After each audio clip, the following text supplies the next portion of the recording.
नमस्कार। प्रेरणा जनसंचार एवं शोध संस्थान नोएडा के द्वारा केशव संवाद वेबिनार श्रृंखला का आयोजन किया जा रहा है और इसी श्रृंखला के अंतर्गत एक वार्तालाप के प्रारूप में आज का यह वेबिनार कार्यक्रम आयोजित किया गया है। आप जानते हैं जैसे कि आज के इस वार्तालाप में विषय समान नागरिक संहिता की प्रासंगिकता, इस विषय पर बातचीत करने के लिए हमारे बीच प्रोफेसर विक्रम सिंह जी उपस्थित हैं। विक्रम जी नमस्कार। सर पूर्व में director general of police Uttar Pradesh रहे हैं और वर्तमान में नोएडा इंटरनेशनल यूनिवर्सिटी के चांसलर हैं। साथ ही हमारे साथ एक बहुत ही जाना माना और परिचित चेहरा हमारे बीच है, श्री हितेश शंकर जी, संपादक पांचजन्य। वे भी हमारे बीच इस परिचर्चा में उपस्थित हैं। आपका स्वागत करते हुए आज के इस विषय पर चलते हैं। हाल ही में एक विषय जो हमने देखा समाचार पत्रों में वो यह था कि केरल की एक बड़ी वरिष्ठ नन सिस्टर लूसी, उन्होंने अपने ही समुदाय में एक नन के साथ होने वाले दुष्कर्म के खिलाफ उन्होंने वहां के बिशप के खिलाफ अपना विरोध दर्ज कराने का निर्णय लिया। यह निर्णय लेने के पश्चात सिस्टर लूसी को उनके चर्च के द्वारा वेटिकन की अनुमति के साथ उन्हें चर्च समुदाय से बाहर निकाल दिया गया, यह कहकर कि आपने ड्राइविंग करनी सीखी और ड्राइविंग लाइसेंस लिया और साथ ही आपने अपनी कविताओं की पुस्तक बिना अनुमति के छापी। यह अपने आप में एक बहुत बड़ा प्रश्न खड़ा करता है कि सिस्टर लूसी, जो कि एक मैथमेटिक्स की शिक्षिका भी थी और जिनका वेतन वो भी उनसे चर्च ने ले लिया और उन्हें नहीं दिया गया, जब उन्हें निकाल दिया गया, निष्कासित कर दिया गया, तो ऐसे में कहीं ना कहीं इस राष्ट्र की जो सामूहिक चेतना है उसको अंतरावलोकन करने की आवश्यकता है कि ऐसा क्या हुआ कि यह सिर्फ एक भारतीय महिला नहीं, लेकिन साथ ही साथ एक पंथ निरपेक्ष लोकतंत्र के सामने भी सवाल खड़ा होता है कि एक भारतीय महिला के जो मौलिक अधिकार हैं उनको उसे वापस दिलाने के लिए इतना संघर्ष और प्रयास हो रहा है। इस उदाहरण से एक बात जो बार बार सामने आ रही है और एक प्रश्न जो शायद पिछली शताब्दी से बार बार आ रहा है कि ऐसा क्यों है कि जो मौलिक अधिकार है, जो कि मानवीय अधिकार है, जो सिविल राइट्स है, वह चाहे कोई भी व्यक्ति किसी भी समुदाय का हो, उसके लिए समान क्यों नहीं। हितेश जी, इसी को प्रश्न को लेकर आपके समक्ष में आना चाहूंगी और इसका जो एक ऐतिहासिक अगर हम पृष्ठभूमि अगर इसकी देखें तो यह देखने को आता है कि भारतीय समाज जो कि एक बहुलवादी समाज है और समावेशी समाज है, जिसमें कि विविधता में एक सह अस्तित्व की भावना है, ऐसे समाज में आज जब हम 21वीं शताब्दी में चांद पर जाने की, मंगल ग्रह पर जाने की बात कर रहे हैं, तब ऐसे समय में यह प्रश्न अभी भी इतना प्रासंगिक क्यों है कि अलग अलग समुदाय के लोगों के पास जो नागरिक अधिकार है, मौलिक अधिकार है, वो एक समान है।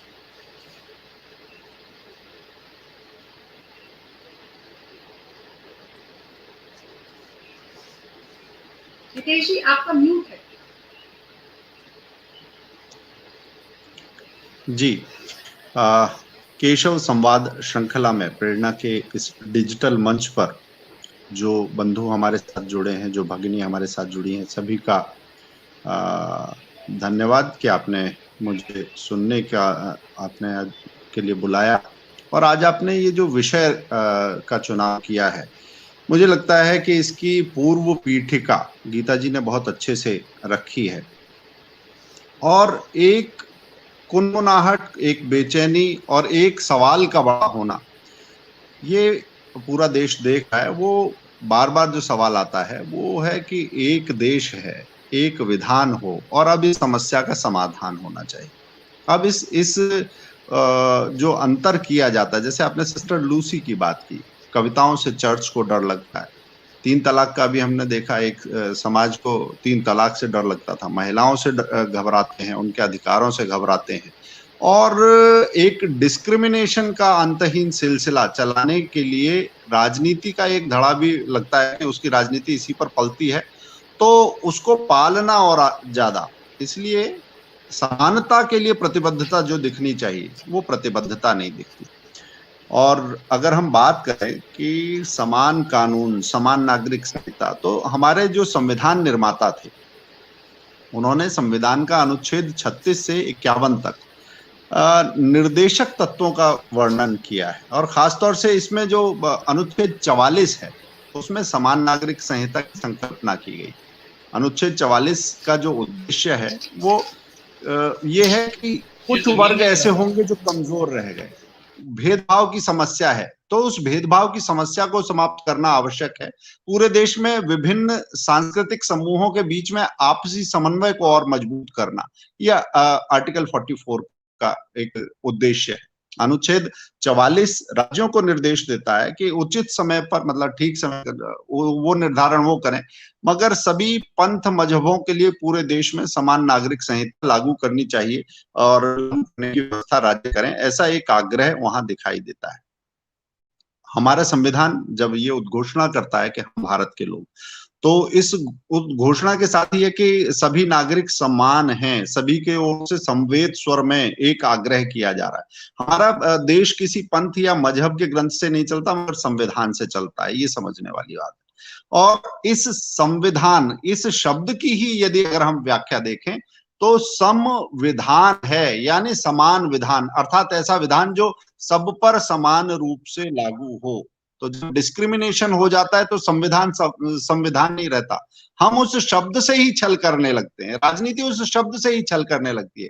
देश में महिला पुरुष में जो भेदभाव वो है वो किसी रीति से नहीं है बल्कि मनुष्य निर्मित रीति है, धार्मिक प्रथा नहीं है, मनुष्य निर्मित कुप्रथा है। और इस बात को मानने में कुछ लोगों को हिचक है कि ये देश संविधान से चलेगा या पंथ मजहब से चलेगा, स्त्री को बराबर के अधिकार दिए जाएंगे या नहीं जाएंगे। और एक दिलचस्प बात और क्या है कि सबसे ज्यादा जेंडर का नैरेटिव करने वाले लोग वो इस डिस्क्रिमिनेशन पर चुप रहते हैं। और समझने वाली बात इसके साथ ये भी है कि कुरीतियों या कुप्रथाओं को धर्म से, मजहब से, रिलीजन से जोड़ना बिल्कुल गलत है। और समय के साथ आपको समाज को के लिए नई व्यवस्थाएं भी बिठानी पड़ती हैं, नए निर्णय भी करने पड़ते हैं। हमारा संविधान जितना खुलेपन की बात करता है, जिस भाव से उसकी नींव रखी गई, राजनीति जो है तुष्टीकरण की, उसने उसको गच्चा देने का, उसको आघात पहुंचाने का काम किया है। समता, समानता, समरसता, समान अवसर, सभी के लिए समान अधिकार, ये संविधान की आत्मा है। अनुच्छेद 14 जो है उसके अनुसार सब लोग समान हैं। अनुच्छेद 15 कहता है जाति, धर्म, भाषा, क्षेत्र, जन्म स्थान, इसके आधार पर भेदभाव नहीं किया जा सकता, वो इस भेदभाव का निषेध करता है। अनुच्छेद 19 है उसके बाद, अनुच्छेद 19 कहता है कि सभी नागरिकों को पूरे देश में कहीं पर भी जाने, रहने, बसने और रोजगार शुरू करने की आजादी है। वो जो अनुच्छेद 19 है इन चीजों की गारंटी करता है या उद्घोषणा करता है। पूर्व का अगर हम देखें तो अंग्रेजों ने जो इंडियन पीनल कोड 1860 जो भारतीय दंड संहिता बनाई, 1961 में बनाया पुलिस एक्ट, 1872 में एविडेंस एक्ट, 1908 में बनाया सिविल प्रोसीजर कोड। सारे के सारे ये जो कोड हैं बिना किसी भेदभाव के सभी भारतीयों पर समान रूप से लागू हैं। और बाहर से आए हुए जो पुर्तगाली हैं उन्होंने 1867 में एक पुर्तगाल सिविल कोड बनाया, गोवा के सभी नागरिकों पर वो सिविल कोड लागू है।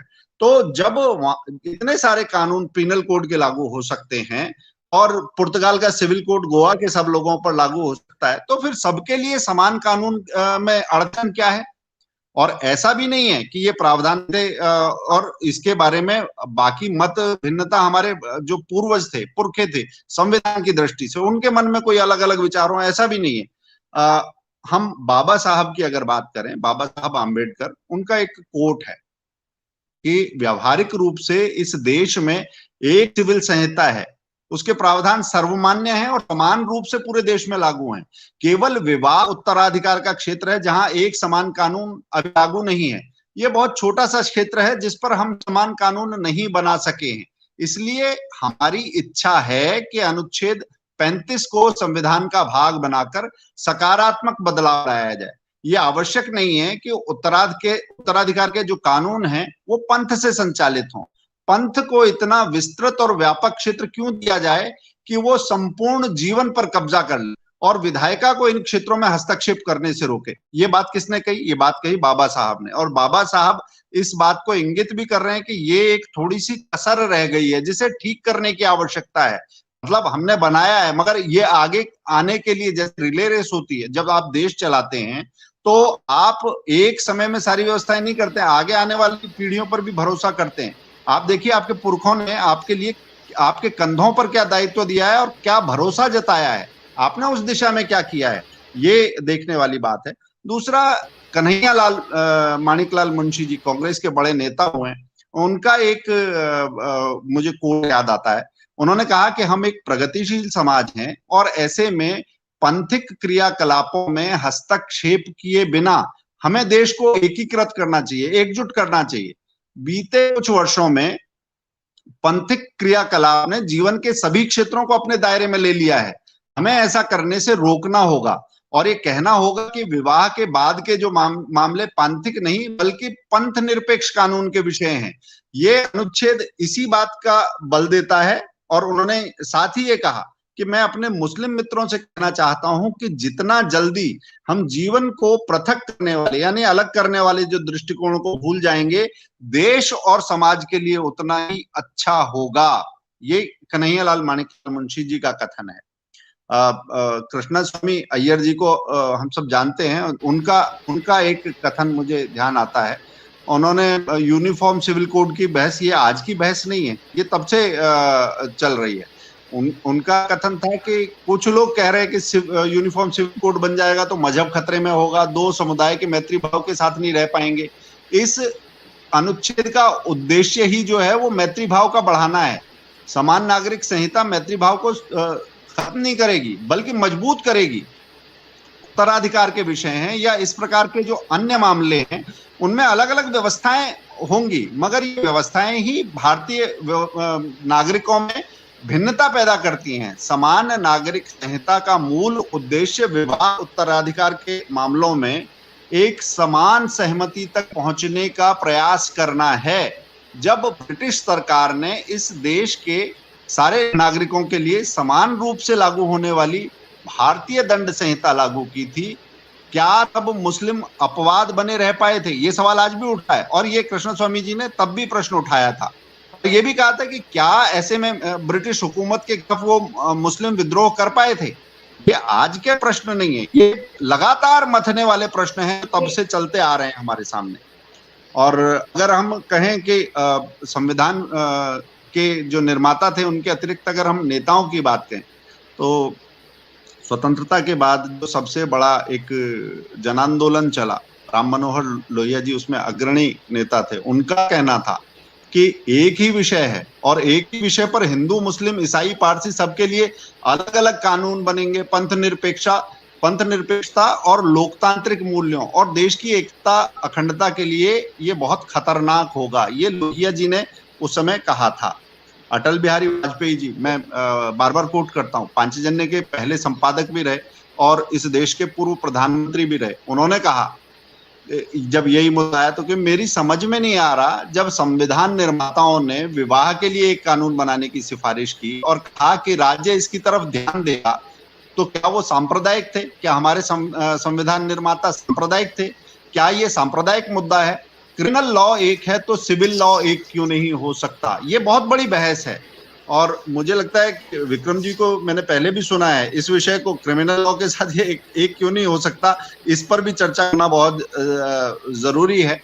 और ऐसा एक से ज्यादा ऐसे मामले भी आए जब बार बार ये विषय उठा हमने अपने पुरखों की बात की, संविधान निर्माताओं की बात की, इस देश के राजनेताओं की बात की, अंग्रेजों के समय जो पीनल कोड थे हमने उसका भी जिक्र किया। मगर 1985 का शाहबानो मामला था, उस समय पर यह विषय बहुत उठा। सर्वोच्च न्यायालय ने कहा कि ये बड़े दुख का विषय है कि हमारे संविधान का अनुच्छेद 44 वो मृत अक्षर बन के रह गया है। ये प्रावधान करता है कि सरकार सभी नागरिकों के लिए एक समान नागरिक संहिता बनाए, लेकिन इसे बनाने के लिए सरकारी स्तर पर प्रयास किए जाने का कोई साक्ष्य नहीं मिलता। और समान नागरिक संहिता जो है वो विरोधाभासी विचारों वाले कानूनों के प्रति लोगों में पृथक करने के भाव को खत्म कर, समाप्त कर, राष्ट्रीय अखंडता के लक्ष्य को प्राप्त करने में सहयोग करेगी। ये 1985 के मामले में सर्वोच्च न्यायालय की ये टिप्पणी है। 1995 में भी एक मामला आया था, सरला मुदगल का मामला था। सर्वोच्च न्यायालय ने टिप्पणी की थी कि संविधान के अनुच्छेद 44 के तहत जो व्यक्त की गई संविधान निर्माताओं की इच्छा है, अगर उस इच्छा को देखेंगे तो सरकार और कितना समय लेगी उस इच्छा को पूरा करने में। उत्तराधिकार का कानून, विवाह को संचालित करने वाले परंपरागत कानून, हिंदू कानून, ये बहुत पहले से हैं। 1955 में इसे संहिताकृत करके एक किनारे कर दिया गया। देश में समान नागरिक संहिता को अनिश्चित काल के लिए निलंबित करने का कोई औचित्य नहीं है। पंथ के नाम पर मानव अधिकारों का गला घोटना स्वराज्य नहीं है बल्कि निर्दयता है। इसलिए एक समान नागरिक संहिता का होना निर्दयता से सुरक्षा और प्रदान करना और राष्ट्रीय एकता और अखंडता को मजबूत करने के लिए ये बहुत जरूरी है। सरला मुदगल मामले में ये सुप्रीम कोर्ट की टिप्पणी थी। यानी कि हम देख रहे हैं कि कोर्ट बार बार टिप्पणी कर रहा है, नेताओं ने जो समाज का नेतृत्व करने वाले सामाजिक आंदोलन के बड़े चेहरे हैं वो ये बात बार बार कह रहे हैं, संविधान निर्माता कह रहे हैं, मगर बीच में एक हिचक है, एक अड़चन है। 95 के बाद भी एक मामला आया था, जॉन बलवत्तम का वो मामला था, और उसमें सर्वोच्च न्यायालय ने ये कहा था, दुख जताया था सीधा सीधा कि ये दुख की बात है कि संविधान के अनुच्छेद 44 को आज तक लागू करने के लिए कदम नहीं उठाया गया। संसद को अभी भी देश में एक समान नागरिक संहिता लागू करने के लिए कदम उठाना शेष है। समान नागरिक संहिता वैचारिक मतभेदों को दूर करती है, देश की एकता अखंडता को मजबूत करने में ये सहायक है। ये जॉन बलवत्तम के मामले में भी कहा था। 2017 में सायरा बानो मामले में ऐसी टिप्पणी आई। 2019 में जो जोस पाउलो का मामला था उसमें भी ये टिप्पणी है। तो हम देखते हैं कि लगातार ऐसी टिप्पणियां, ऐसी चिंताएं, ऐसे संदर्भ, ऐसे साक्ष्य, ऐसी इच्छा, ऐसे निर्देश लगातार आपको आपके संविधान में मिलते हैं, मगर राजनीति उसके लिए जो प्रतिबद्धता होनी चाहिए, कमर कस के काम करना चाहिए, राजनीति वो संकल्प जताती हुई नहीं दिखती। और खासतौर से अगर हम कहें कि एक मिनट, जरा एक कॉल था, मैं साइलेंट कर दूं इसे।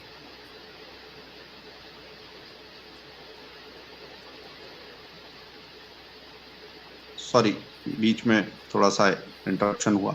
कि अगर हम कहते हैं कि इसकी आवश्यकता क्या है, हमने बहुत सारे इसमें उदाहरण लिए।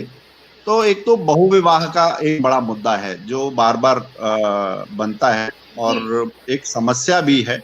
मुस्लिम पर्सनल लॉ में बहुविवाह यानी 4 निकाह करने की छूट है, लेकिन बाकी जो इस विषय को विक्रम जी से भी एक पहले उनसे टिप्पणी ले लेते, फिर इस विषय पर भी आ जाएंगे, फिर इसको विस्तार से आपसे सुनेंगे। बिल्कुल, ये जो है सबसे महत्वपूर्ण एक मुद्दा है, खास करके जो महिला अधिकारों के ऊपर जो एक प्रहार इस कारण से होता रहा इतने लंबे समय जी। विक्रम जी, जैसा हितेश जी ने कहा कि जो समान नागरिक संहिता का जो कि शाहबानो के समय 1946 में भी जो बात आई, वो अभी हाल ही में दिल्ली उच्च न्यायालय ने भी इस बात को और ये चिंता जताई कि इतने लंबे समय तक, इतना लंबा समय हो गया है देश स्वतंत्र हुए अंग्रेजों से, और आज तक इसी बात पर बहस चल रही है कि समान नागरिक संहिता लागू होनी चाहिए कि नहीं। और जहां तक संविधान सभा में जब इस बात के ऊपर जो है एक तरह से जो डायलॉग हुआ, उसमें बाबा साहब अम्बेडकर ने कई ऐसे उदाहरण दिए। उन्होंने कहा उस समय की जो मध्य प्रांत है और जो बॉम्बे प्रेसिडेंसी है, उसमें 1937 तक सभी समुदायों के ऊपर कई ऐसे, जैसे उत्तराधिकार हो गया और ऐसे कई और जो विषय हैं उन पर एक जैसे कानून लागू थे। वहां उन्होंने ये भी बताया कि केरल में उत्तरी मालाबार में एक मात्र सत्तात्मक कानून है जो कि हिंदू मुसलमानों सब पर एक जैसा लागू होता है। तो ये उस समय की जो बहस है, वह बहस आज तक वैसे ही निरंतर चल रही है। इस विषय में आपकी क्या टिप्पणी है कि ऐसा क्या रहा कि अगर हम एक ऐतिहासिक दृष्टिकोण से देखना चाहें तो हमारे संविधान निर्माता इस बात में क्यों विफल रहे और उस समय क्यों जो नागरिक संहिता है उसको समानता से लागू नहीं किया जा सकता? प्रोफेसर गीता जी, मैं आभारी हूं कि आपने केशव संवाद ऐसे प्रतिष्ठित मंच पे मुझे उपस्थित होने का अवसर दिया, और मैं यही कहूंगा कि आदरणीय हितेश शंकर जी के वक्तव्य से मैं पूर्णतः सहमत हूं। उन्होंने अपनी सारगर्भित टिप्पणी में सभी बिंदुओं का समावेश किया। अगर हम यूनिफॉर्म सिविल कोड की बात करें तो 1947 के पहले और 1947 के बाद इतिहास में जाए तो 1835 से इसकी श्रृंखला बनती है, जब ईस्ट इंडिया कंपनी ने ये व्यवस्था दी थी कि एविडेंस एक्ट, क्रिमिनल लॉ ये एक तरफ और बाकी चीजें जो हैं वो अलग अलग रहेंगी। बहरहाल इससे ये बिल्कुल स्पष्ट होता था कि अंग्रेजों की डिवाइड एंड रूल करके पॉलिसी थी, और पोर्चुगल ने, अगर जो कि गोवा के ऊपर राज्य करते थे, उन्होंने यूनिफॉर्म सिविल कोड लागू किया जिसकी सर्वत्र प्रशंसा हो रही है और हुई थी। वर्तमान में अगर आप देखें कि गवर्नमेंट ऑफ इंडिया एक्ट 1935, उसका एक बड़ा योगदान है हमारे संविधान के ड्राफ्टिंग को लेकर के। बाबा साहब बड़े चिंतनशील व्यक्ति थे और संविधान के बारे में उनका तो उसको व्यापक होना चाहिए, प्रासंगिक होना चाहिए और अध्यावैधिक भी होना चाहिए। और बाबा साहब ने जो बातें कही थी, लेकिन ये देश का दुर्भाग्य है कि डिवाइड एंड रूल पॉलिसी और मौका परस्ती का सबसे ज्वलंत उदाहरण ये है कि सिविल लॉ हम अलग चाहते हैं, क्रिमिनल लॉ जो हम एक चाहते हैं। अगर क्रिमिनल लॉ, अगर प्रोफेसर गीता जी अलग अलग हो जाए तो उसके क्या परिणाम होंगे, मुझे उस पर प्रकाश डालने की जरूरत नहीं है। शरिया में क्रिमिनल लॉ क्या है ये सारी दुनिया जानती है कि एक व्यक्ति अगर चोरी करे तो उसको 3 साल की कैद, और अगर एक व्यक्ति अन्य करे तो उसका हाथ काट लिया जाए। लेकिन उसके बारे में कोई नहीं कहेगा। ये पिक एंड चूज का जो दर्शन है, ये पिक एंड चूज का जो गणित है, ये अपने में ही स्वार्थ सिद्धि का द्योतक है। और हमारे कई नीति, हमारी क्या अनुच्छेद 44 directive principle of state policy, इसमें स्पष्ट किया है कि यूनिफॉर्म सिविल कोड एक अनिवार्यता है, स्टेट को लागू करना चाहिए। सुप्रीम कोर्ट ने, जैसा कि आदरणीय केशव जी ने, आदरणीय शंकर जी ने व्यक्त किया था अपने विचारों में, कि इसको कई फेज में सुप्रीम कोर्ट ने, दिल्ली हाई कोर्ट ने, कई कोर्ट्स ने इसको कहा था कि इसका लागू होना यूनिफॉर्म सिविल कोड का एक बहुत आवश्यक और अनिवार्य है देश के ताने बाने को एक रखने के लिए। हितेश शंकर जी ने इस पे कई बार प्रकाश डाला कि तमाम सुप्रीम कोर्ट के डायरेक्टिव्स आए और 2015 में सुप्रीम कोर्ट ने ये कहा कि इसकी आवश्यकता है। हमारे सर्वाधिक लोकप्रिय राष्ट्रपति एपीजे अब्दुल कलाम साहब ने कहा कि यूनिफॉर्म सिविल कोड होना चाहिए। अब आपके प्रश्न पे आता है कि क्यों नहीं होना चाहिए। शाहबानू का केस हुआ और हमारी प्रतिक्रिया क्या थी, सर्वविदित है, उस पर ज्यादा प्रकाश डालने की आवश्यकता नहीं है। इसके अलावा जहां कहीं अवसरवादिता और जहां कहीं पॉलिसी ऑफ अपीजमेंट या तुष्टीकरण की नीति जहां पर आई, वहां पर हम मौका चूके नहीं। लेकिन कम से कम अब इतनी कृपा देश के ऊपर, अपने ऊपर हम कर लें कि यूनिफॉर्म सिविल कोड हम लागू कर लें, क्योंकि इसमें जितना विलंब होगा, जितना प्रमाद होगा, वो राष्ट्र हित में नहीं होगा, वो हम सब के लिए आत्मघात के समान होगा। ये आवश्यक है कि किसी भी सभ्य समाज में ये अनिवार्यता है कि सब, और अगर इसको हम लागू कर देते हैं, ये देखिए महिला के सशक्तिकरण में, जो समाज के कमजोर वर्ग हैं उनके सशक्तिकरण में, जेंडर इक्वालिटी में, सेकुलरिज्म के लिए, धर्मनिरपेक्षता, सबके लिए एक ये बहुत बड़ी सेवा कार्य हो जाएगी। इसलिए राष्ट्रहित में यूनिफॉर्म सिविल कोड अब एक अनिवार्यता है, अब विकल्प नहीं है। गीता जी। जी विक्रम जी, बल्कि अगर आप देखें तो, अगर हम देखें तो ऐसा नहीं है कि रूढ़िवादिता समाज में पहले नहीं थी। पहले भी रूढ़िवादी विचार थे और ऐसी प्रथाएं थी, लेकिन कुछ समुदाय ऐसे थे जो कि कहीं ना कहीं अंतरावलोकन कर पाए और उन्होंने, जिनके अंदर इतना मादा था कि वह स्वयं अपने रीति रिवाजों पे, अपनी प्रथाओं पर प्रश्न लगा सके और उन्हें कहीं ना कहीं एक करेक्टिव मेजर लेने का एक प्रयास कर सके। अगर 1911 की जो सेंसस रिपोर्ट है, अगर उसे देखा जाए तो, जो कि ब्रिटिशर्स के द्वारा लिखी गई है, उसमें यह साफ साफ लिखा गया है कि जो हिंदू समाज है उसमें बहुविवाह करने की पूरी अनुमति है, लेकिन ऐसा समाज में कहीं दिखता नहीं है। लेकिन ये एक बड़ी असामान्य सी कभी कोई घटना होगी जो दिखती है कि किसी हिंदू पुरुष ने एक से ज्यादा विवाह किए हुए। साथ ही वह ये भी लिखते हैं कि जो हिंदू समाज है उसमें जो तलाक है, डाइवोर्स है, उसकी कहीं कोई प्रथा और रीति रिवाज में, कहीं उन कस्टम्स में यह विषय नहीं आता है और ऐसा हमें समाज में कहीं दिखाई भी नहीं। ये 1911 की सेंसस रिपोर्ट में यह बात लिखी हुई।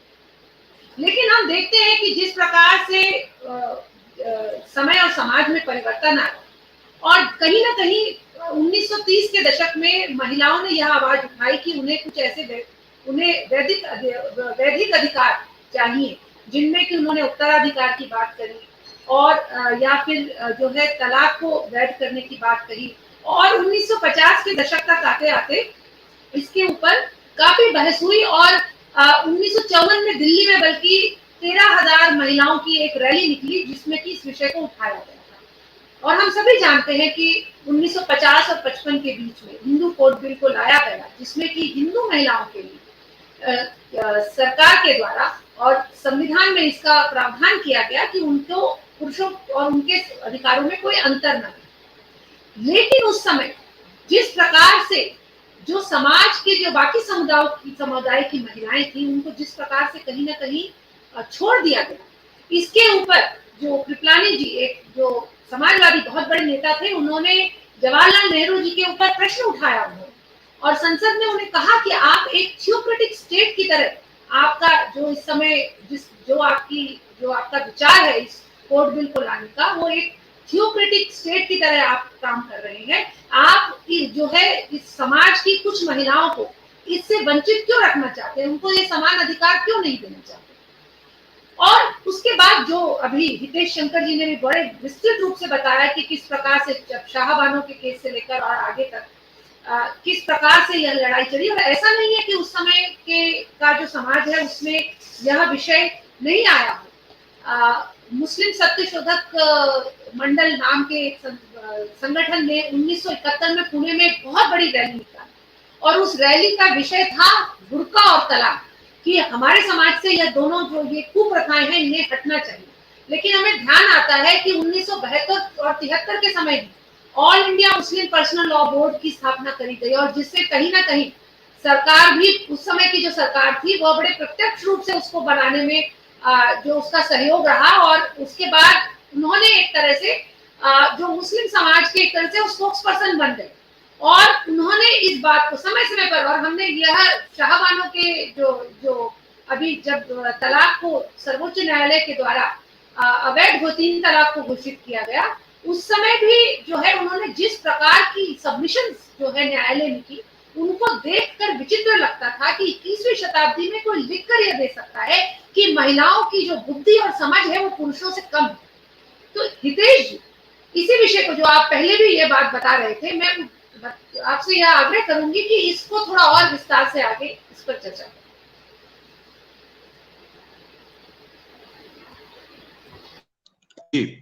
जो आपने मुस्लिम समाज की बात की, तो अगर हम बहुविवाह की ही बात करें, उसमें खास तौर से आपने वही कहा कि ये विसंगति कैसे है, अगर और उससे क्या दिक्कत क्या आती है, उस दिक्कत की बात करें तो 4 निकाह की छूट है, मगर अन्य मत पंथों में एक पति एक पत्नी ये नियम कड़ाई से लागू है। इससे 3 समस्याएं खास तौर से लागू होती हैं। पहला तो मुस्लिम महिलाओं के साथ अन्याय होता है। अब कोई भी महिला नहीं चाहती एक जो संबंध है उसमें शेयरिंग की ये जो दृष्टि है ये कबीलाई दृष्टि हो सकती है, सिविल सोसाइटी की ऐसी दृष्टि नहीं है।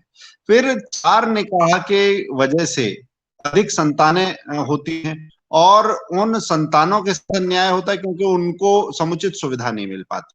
तीसरी बात है, दूसरी से जुड़ी हुई बात कि इससे एक डेमोग्राफिक चेंज होता है, जनांकिकी में परिवर्तन होता है, और अन्य मत पंथों के लोग जो है दूसरा विवाह सिर्फ कर लेने से केवल इसी के लिए मुस्लिम मजहब अपना लेते हैं, तो एक फ्लो बन जाता है अलग तरीके का, जो अंततः डेमोग्राफी को प्रभावित करने लगता है। और आगे अगर उस मत पंथ और वर्ग में जिस तरह के तत्वों का प्रभुत्व है, मान लीजिए उन्माद का प्रभुत्व है, तो वो उस तरफ रहने का खतरा एक देश के लिए पैदा हो जाता है। और एक पत्नी एक पति किसी धार्मिक मजहबी विषय नहीं है, बल्कि सिविल राइट और ह्यूमन राइट का मसला है। हमें इस दृष्टि से इसको देखना चाहिए। दूसरी बात जो है कि विवाह की उम्र की बात है, एक तो विवाह की संख्याओं की बात है, दूसरा विवाह की उम्र की बात है। मुस्लिम लड़कियों की वयस्कता की उम्र निर्धारित नहीं है। माहवारी शुरू होने पर लड़की को निकाह के योग्य मान लिया जाता है। मौलाना तरह तरह के तर्क देते हैं उसमें। WHO कई बार कह चुका है कि 20 वर्ष से पहले लड़की शारीरिक मानसिक रूप से परिपक्व नहीं होती, गर्भधारण करना जच्चा बच्चा दोनों के लिए ऐसे में हानिकारक है। मगर जब कुछ लोगों का एक महिला को उसकी मानवीय गरिमा की बजाय रिप्रोडक्टिव टूल के तौर पर ही देखने की जब नजर होती है, तो वहां पर भी ये दिक्कत आती है। वहां पर इसके लिए लगता है कि ये एक अगर आयु सबके लिए निर्धारित हो जाएगी संविधान से, तो महिलाओं के साथ ये भी एक न्याय होगा, और जो महिला की गरिमा को कम करके देखने वाली जो दृष्टि है, वो भी उस पर भी लगाम लगेगी। फिर 3 तलाक अवैध होने के बावजूद तलाक हसन, तलाक एहसन आज भी मान्य है। इसमें तलाक का आधार बताने की बाध्यता नहीं है और केवल 3 महीने प्रतीक्षा करनी होती है। अन्य धर्मों में ऐसा नहीं है, वो न्यायालय के माध्यम से ही विवाह विच्छेद किया जा सकता है। हिंदू, ईसाई, पारसी ये जो दंपत्ति हैं, ये आपसी सहमति से भी मौखिक विवाह विच्छेद की सुविधा से वंचित हैं। वहां पर ये दूसरी तरफ सुविधा है। तो विवाह विच्छेद का भी एक विषय है। तलाक का आधार भी जेंडर न्यूट्रल, रिलीजन न्यूट्रल और यूनिफॉर्म होना चाहिए, ये भी एक मुझे लगता है कि आवश्यक है। फिर संबंध विच्छेद का आधार क्या होगा? आपने देखा कि मुस्लिम महिलाओं को किस किस आधार पर तलाक दे दिया जाता है। खाना समय पर नहीं बनाया तो, बिना पूछे घर से चली गई तो, आपने कोई बात नहीं मानी, घर में झाड़ू पोछा नहीं किया इसलिए, पति दुबई में है व्हाट्सएप पर तलाक दे दिया। किस किस तरीके का मजाक हो रहा है महिलाओं के साथ, इसकी कोई बात नहीं करता। बाकी जगह जो है विवाह विच्छेद है, मगर वहां पर जैसे अगर हम कहें मुस्लिम महिलाओं को, वहां व्यभिचार के आधार पर मुस्लिम अपनी बीवी को तलाक दे सकता है। बाकी छोटे नमक मिर्च मसाला कम होने में, सब्जी में, इस चीज पर तलाक दे दिए जाते हैं।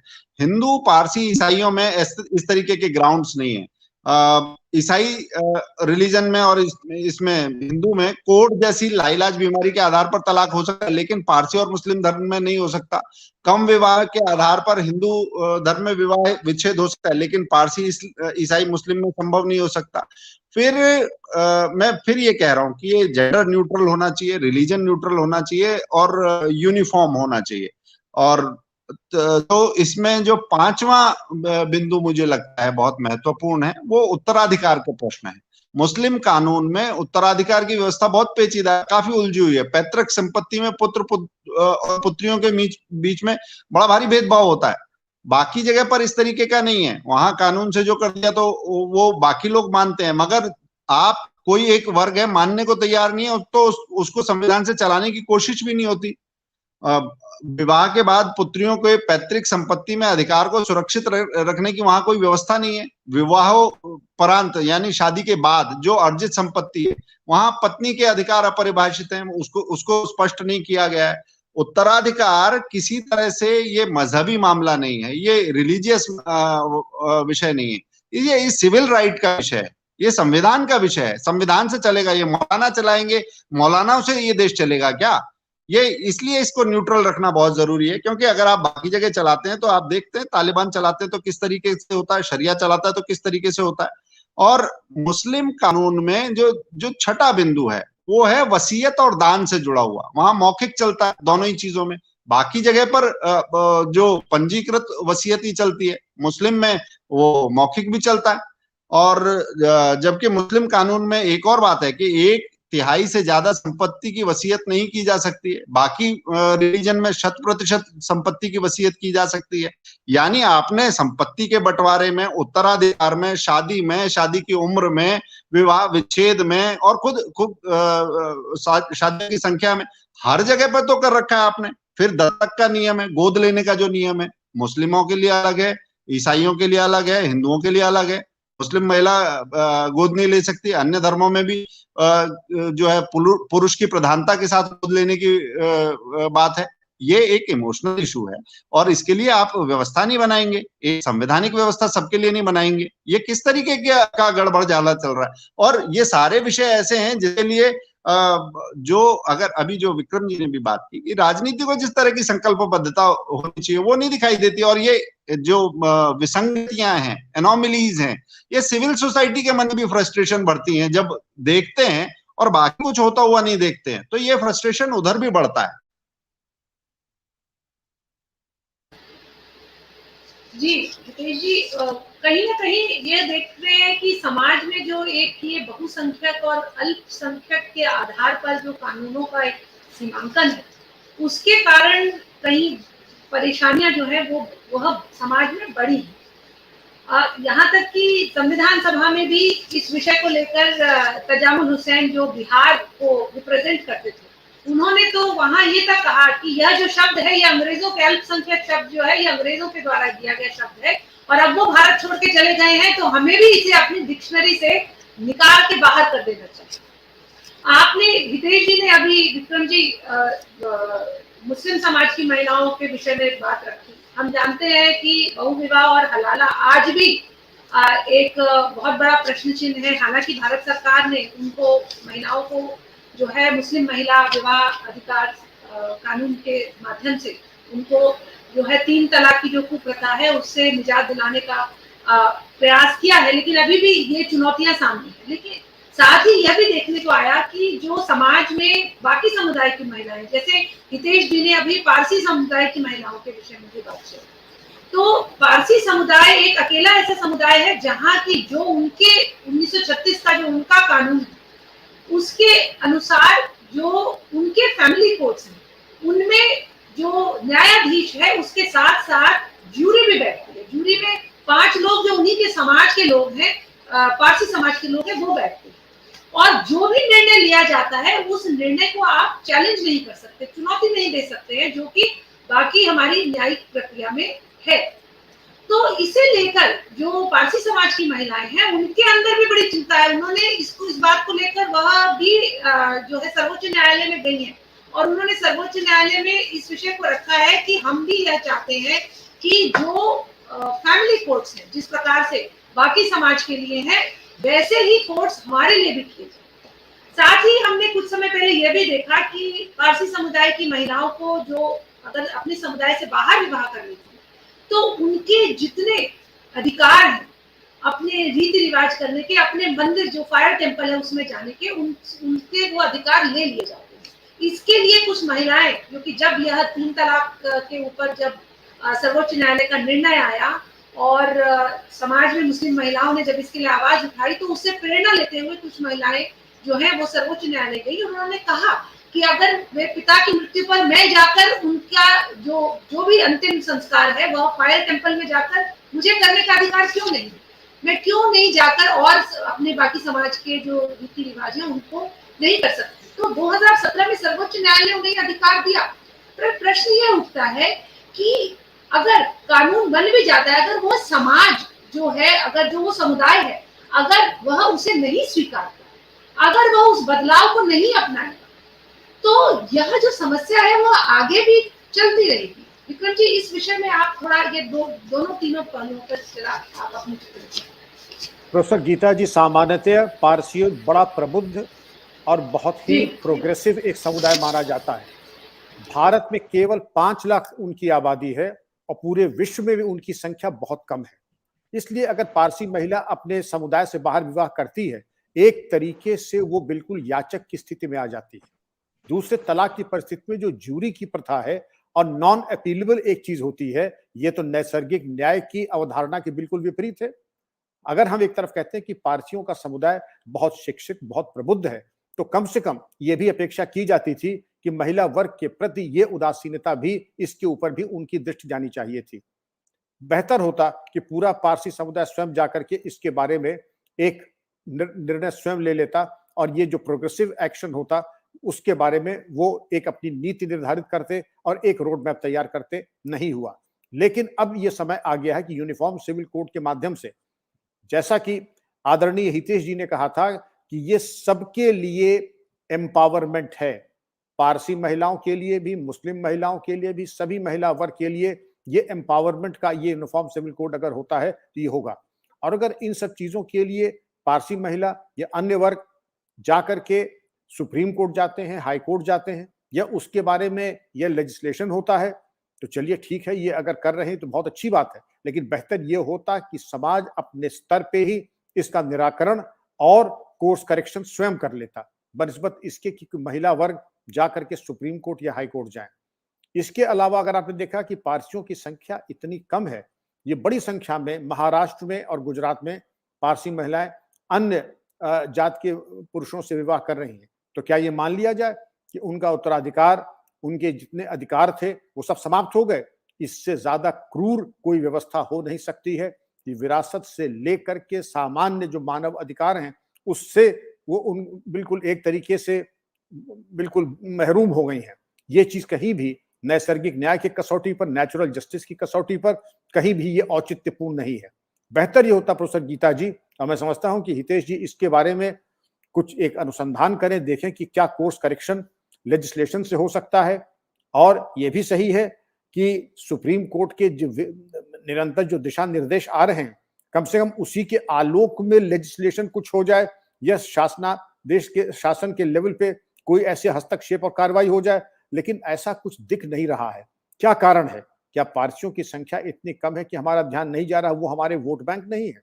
कम से कम हम ये देख लें कि, और ये भी मैंने देखा है कि 5 लाख अगर जनसंख्या है तो एक एमएलए कॉन्स्टिट्यूएंसी में अगर सारे, मान लीजिए सारे पारसी एक एमएलए कॉन्स्टिट्यूएंसी में हैं और सब वोट देते हैं तो भी प्रासंगिक नहीं है।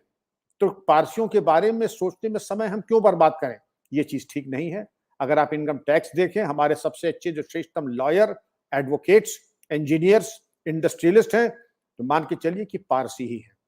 और अगर आप इनकम टैक्स की बात करें, इनकम टैक्स का एक बहुत बड़ा प्रतिशत पारसी समुदाय से आता है। ये देश का एक ऋण है उनके ऊपर कि कम से कम उनकी महिलाओं को सुरक्षित करें, संरक्षित करें, उनके मानवाधिकार को सुरक्षित रखें। गीता जी।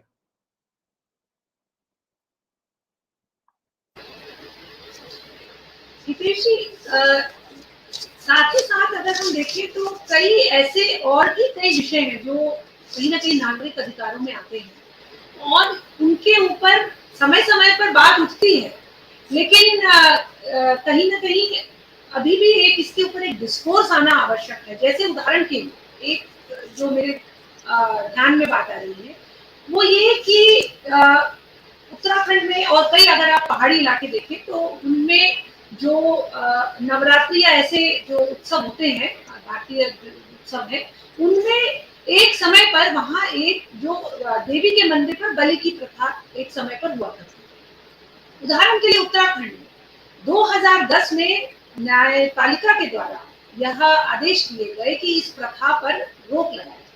एक बहुत वहां बड़ा बुंखाल का मेला पौड़ी जो जिला है उसमें होता है, उसमें वहां जाकर कुछ जो एनजीओ हैं उन्होंने वहां जाकर और खास पुलिस से जाकर वहां रोक लगाई और उसके बाद बहुत बड़ा उस समय की विवाद हुआ था और उसके बाद एक तरह से वह प्रथा धीरे धीरे समाप्त हुई। अब वही बात 2015 में सर्वोच्च न्यायालय में एक पीआईएल आई, जिस पीआईएल ने ये कहा कि जो prevention of cruelty against animals act है उसको जो सेक्शन 28 है जो ये कहता है कि आप रिलीजन के आधार पर अगर कोई किसी प्रकार से किसी भी जानवर को की जो है अगर हत्या हो रही है तो उस पर यह कानून नहीं लगेगा, नहीं तो अन्यथा यह कानून लगता है और उसकी सजा लगती है। तो कहा यह पीआईएल थी कि इसको इसमें से हटाया जाए ताकि किसी भी प्रकार से जो जानवरों के प्रति जो क्रूरता है उसको समाप्त किया जाए। तो उस समय सर्वोच्च न्यायालय ने उस पीआईएल को रद्द कर दिया और यह कहा कि न्यायालय को जो समाज में यह भी देखने की आवश्यकता है कि एक संतुलन बना रहे, क्योंकि अलग अलग आस्था के और समुदाय के लोग इस समाज में रहते हैं और कई जो पीढ़ियों से चली आ रही कई जो प्रथाएं हैं उनके रूप में दखल अंदाजी करने का काम यह सर्वोच्च न्यायालय का है। तो यहाँ आप एक विरोधाभास देखिए कि एक तरफ तो एक समुदाय को रोका गया और क्षत्रिय समाज के लोगों द्वारा जो किया जाता था उसे रोका गया, और वहीं दूसरी तरफ जहाँ की हम जानते हैं कि ईद में जिस प्रकार से सभी जगह बकरीद जब होती है तो उसमें जानवरों की जो है वह हत्या होती है, उसके लिए कोई कानून जो है अगर उसको अगर चुनौती दी जा रही है तो उसे न्यायालय के द्वारा उसे रद्द कर दिया। ऐसे कई और भी उदाहरण है। तो यह भी कहीं ना कहीं एक कोई जो नागरिक अधिकार है किसी का, उसको कहीं ना कहीं उसको प्रतिबंधित करते हैं, उसके अधिकार को रोकते हैं, क्योंकि वो समान नहीं है। अलग अलग समाज के लोग हैं, उनके लिए अलग अलग तरीके से जो है कानून काम कर रहे हैं। हितेश जी जी, आपने जो विषय उठाया ये बड़े गंभीर चर्चा का विषय है और मैं कहता हूं कि आपने कानून बनाए, पहले कहा कि सबके लिए संविधान है, फिर उसमें एक फर्क पैदा किया कि नहीं सब समान नहीं है, मुसलमानों के लिए कुछ और है, हिंदुओं के लिए कुछ और है। हो सकता है आपने ये विसंगति पैदा की, उसके परिणाम देख रहे हैं, मगर उसके साथ ही न्याय की मूल भावना नहीं बदलती। न्यायालय उससे इतर नहीं जा सकता। व्यक्ति बांट दिया आपने, बकरे का तो कोई धर्म नहीं है, उसे देवी के आगे काट दिया आपने या वैसे कुर्बानी दे दी, वो बेचारा बकरा कहाँ जाएगा। पेटा वाले जब ये विषय उठाते तो पिटते हैं, जब पेटा ये विषय उठाता है तो पिटाई की जाती है और बिल्कुल कोई एक समुदाय सुनने को राजी नहीं है। और एक समुदाय के आक्रोश, उसकी उग्रता, उनका कानून ना मानने की जिद और उनको पोसने वाले पालने वाले राजनीतिक तंत्र, उसके आगे मुझे लगता है कानून की मूल भावना उसकी भी उपेक्षा हो जाती है। मैं एक चीज और कहता हूं आपसे, ये कुप्रथा का हवाला जैसे दिया गया, जब भी ये होता है तो समता की बात होती है तो ज्यादातर अनुच्छेद 25 का हवाला दिया जाता है कि पंथिक स्वतंत्रता का सहारा लिया जाता है, मगर अनुच्छेद 25 की जो शुरुआत है वो ही होती है subject to public order, health and morality, यानी कुप्रथा, कुरीति, पाखंड और भेदभाव, ये जो है अनुच्छेद 25 के दायरे में आते ही नहीं है। न्यायालय भी ऐसे मुद्दों को जिस इच्छा शक्ति के लिए के साथ उठाना चाहिए था और ये समाज देखना चाहता है, संविधान निर्माताओं की जो इच्छा रही, जो दिखाई देती है निर्देशक तत्वों में और बाकी सब में, वो करता हुआ नहीं दिखाई देता, कतरा के बच के निकलता हुआ दिखाई देता। और उस पर सोशल मीडिया के दौर में जिस तरीके की टिप्पणियां होती हैं, मुझे लगता है कि उससे डिफेम भी होती है न्यायपालिका। इसलिए न्याय होना ही नहीं, न्याय होते हुए दिखना भी बहुत महत्वपूर्ण है। ये जो एक उक्ति है ये मुझे लगता है बहुत महत्वपूर्ण हो जाती है। और ये जो अड़चने पैदा की जाती हैं वो मैंने एक अनुच्छेद 25 की बात की है, और दूसरा ये जो पॉलिटिकल तंत्र है, ये दोनों की जो आड़ लेने वाला जो तरीका है, इसका निदान करना, इसका निषेध करना और इसका उपचार करना बहुत जरूरी है। नहीं तो ये तो हमारी न्याय व्यवस्था में भी एक तरीके का डर घर जाएगा। इनके चलते बहुत सारी चीजों पे ऐसा दिखाई देता है।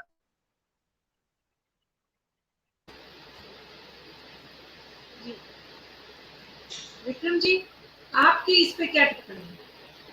मेरी टिप्पणी यही है जो आदरणीय हितेश जी ने कहा, मैं फिर अपनी सहमति व्यक्त करते हुए ये कहूँगा कि ऐसे मैटर्स के ऊपर ये अपेक्षा की जाती है कि हमारे सर्वोच्च संस्थान इसमें सीधा हस्तक्षेप करें बिना इस बात के।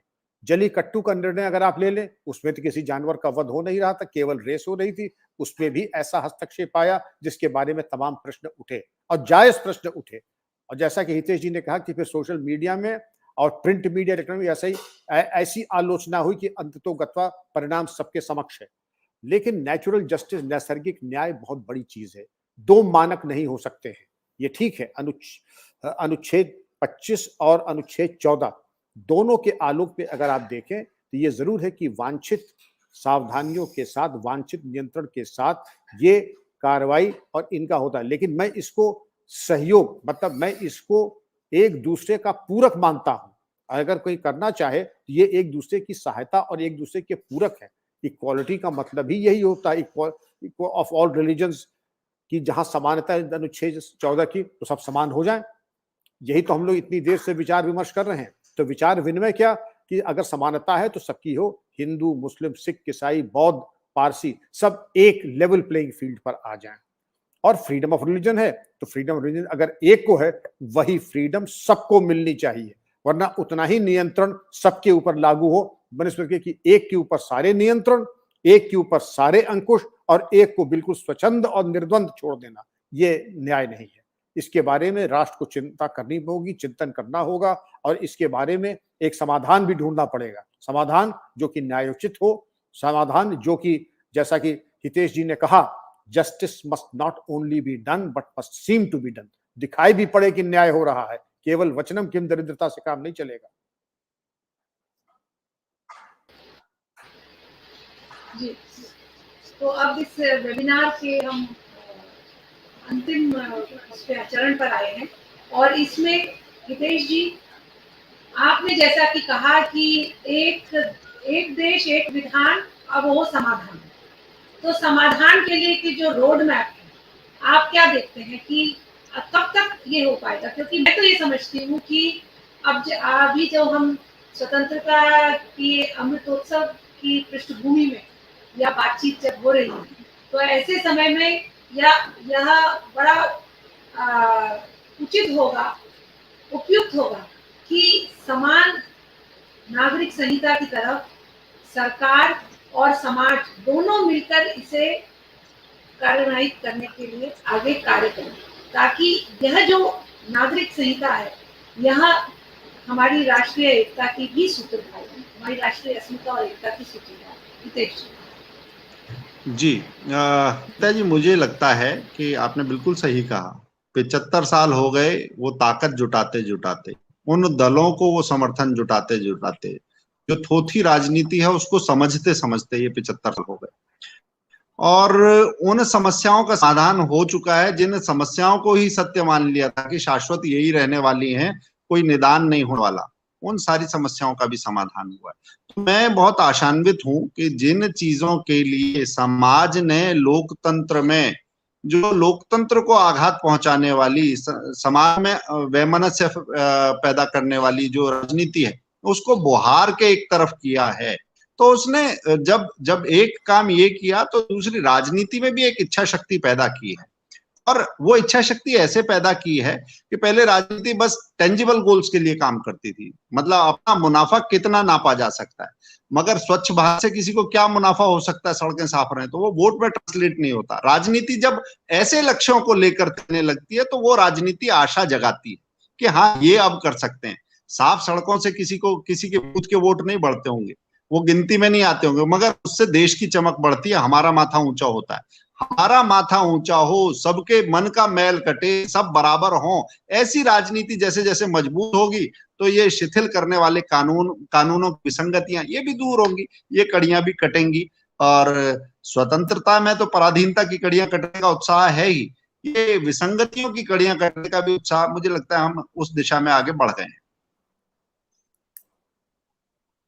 जी विक्रम जी, आपको आगे का रोड मैप कैसे दिखाई दे रहा है?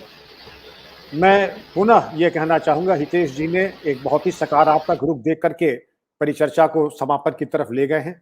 ये सही है कि विगत 5-7 सालों में बहुत ऐसे अच्छे कार्य हुए हैं जिससे कि सकारात्मक दृष्टिकोण अपनाया जा सकता है। मुझे भी सुरंग की छोर पर प्रकाश की किरणें दिखाई पड़ रही हैं, स्पष्ट दृष्टिगोचर हो रही हैं। मुझे विश्वास है कि और अधिक और उत्कृष्ट कार्य होगा देश को एक करने में। और समान नागरिक संहिता, जैसा कि सुप्रीम कोर्ट ने कहा है, जैसा कि हमारे आदरणीय पूर्व राष्ट्रपति एपीजे अब्दुल कलाम साहब ने कहा, ये एक आवश्यकता है और इसको जरूर राष्ट्र पूरा करेगा। गीता जी। धन्यवाद विक्रम जी।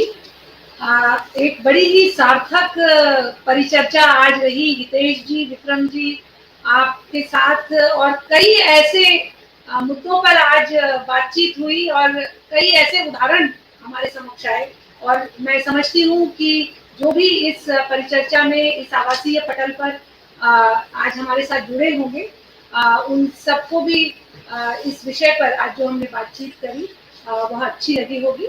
मैं केशव संवाद की पूरी टीम, धीरज जी और उनके सभी सहयोगियों का धन्यवाद देती हूँ कि उन्होंने इस आवासीय होटल की पूरी जो व्यवस्था है उसे हमारे लिए उपलब्ध यहाँ कराया। साथ ही प्रेरणा जनसंचार और शोध संस्थान और माननीय कृपाशंकर जी, जिनके सानिध्य में शोध और जनसंचार के कार्य के साथ साथ वैचारिक और जो सामाजिक उपक्रम है उनमें भी प्रेरणा संचार केंद्र कार्य। आप सभी का, दोनों का बहुत बहुत धन्यवाद और इस कार्यक्रम से सभी जुड़ने वालों को भी धन्यवाद।